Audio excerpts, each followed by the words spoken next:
ठीक है, आज हम पढ़ने वाले हैं कार्डेटा के बारे में। बहुत ही इंपॉर्टेंट टॉपिक है, बहुत लंबा प्रोसेस है, इसको हम कई पार्ट में करके पढ़ेंगे, समझ रहे हैं? मतलब ये बहुत लंबा प्रोसेस है।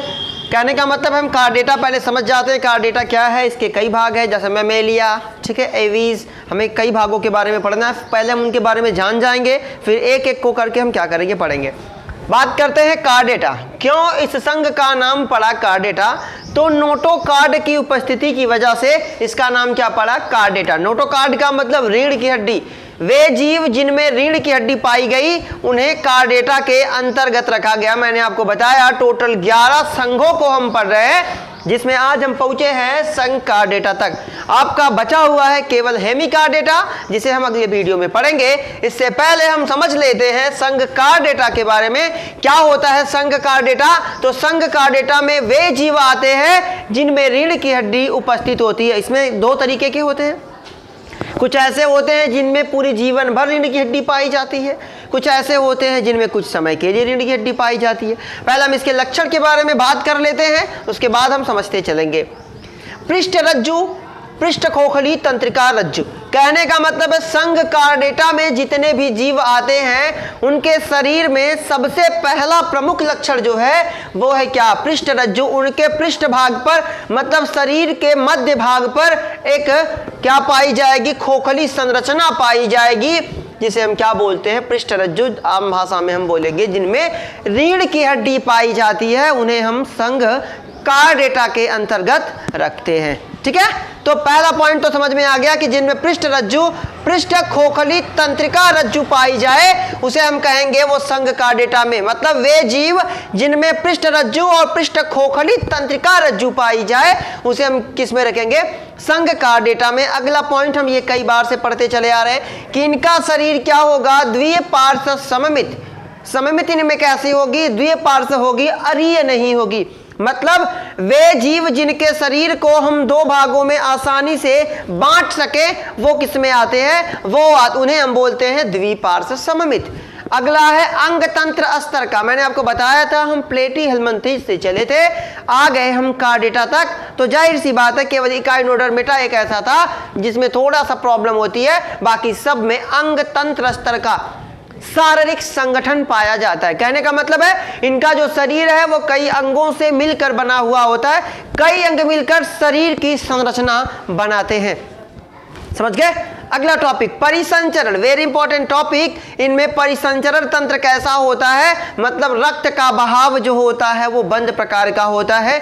आसान भाषा में कहें तो नली के माध्यम से जो ब्लड है वो एक जगह से दूसरी जगह जाता है। मतलब ऐसा नहीं जिस प्रकार से खुला परिसंचरण में क्या होता है कि किसी एक जगह पे ब्लड रहते हैं, सभी कोशिकांग उसमें डूबे रहते हैं, लेकिन इसमें ऐसा नहीं होता।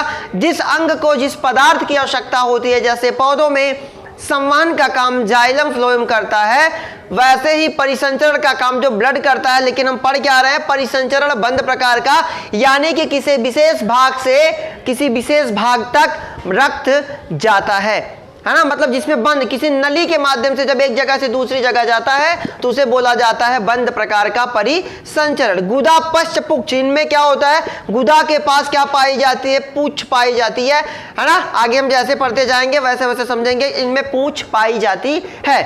आगे इसे हम क्या कर सकते हैं, संघ कार्डेटा को हम 3 उपसंघों में बांट देते हैं। किन लक्षणों के आधार पे? तो पहला होता है यूरोकार्डेटा, यानी कि जिसमें क्या पाई जाए, पूंछ केवल लार्वा में पाई जाए। आप नदी वगैरह के किनारे, तालाब वगैरह में आप देखते हैं तो छोटी छोटी कुछ मछलियां काली काली होती है, वो भागती जाती है, तो आपको लगता होगा कि ये मछली है, जबकि वो मछली नहीं होती, वो मेढक होती है।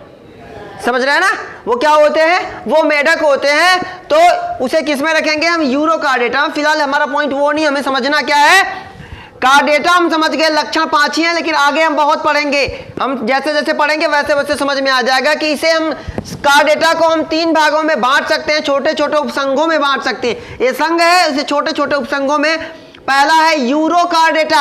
यूरोकार्डेटा में उन जीवों को रखा गया या वे जीव रखे गए हैं जिनमें लार्वा अवस्था, जब वो लार्वा अवस्था में होते हैं तो उनके शरीर पे या उनके गुदा के पीछे क्या पाई जाती है, पूंछ पाई जाती है। और जैसे जैसे वो बड़े होते हैं वैसे वैसे ये पूंछ क्या होती जाती है, गायब होती जाती है, समाप्त हो जाती है। दूसरा सफेलोकार्डेटा, सफेलोकार्डेटा में उन जीवों को रखा गया है जिनमें जो रीढ़ की हड्डी होती है वो सिर तक पाई जाती है। यूं कहें कि इनमें जो रीढ़ की हड्डी होती है वो उनके गुदा से लेके उनके सिर तक पाई जाती है। आगे वर्टिब्रेटा, हम उसे आगे पढ़ेंगे वर्टिब्रेटा को। तो कशेरुकी, अकशेरुकी, कुछ पॉइंट समझ लो। वे जीव जिनमें रीढ़ की हड्डी पाई जाती है उन्हें हम कशेरुकी बोलते हैं। क्यों बोलते हैं कशेरुकी? क्योंकि रीढ़ की हड्डी को हम कशेरुक दंड भी बोलते हैं। तो जिनमें कशेरुक दंड पाया जाता है उन्हें कशेरुकी, और जिनमें कशेरुक दंड नहीं पाया जाता उसे हम क्या बोलते हैं?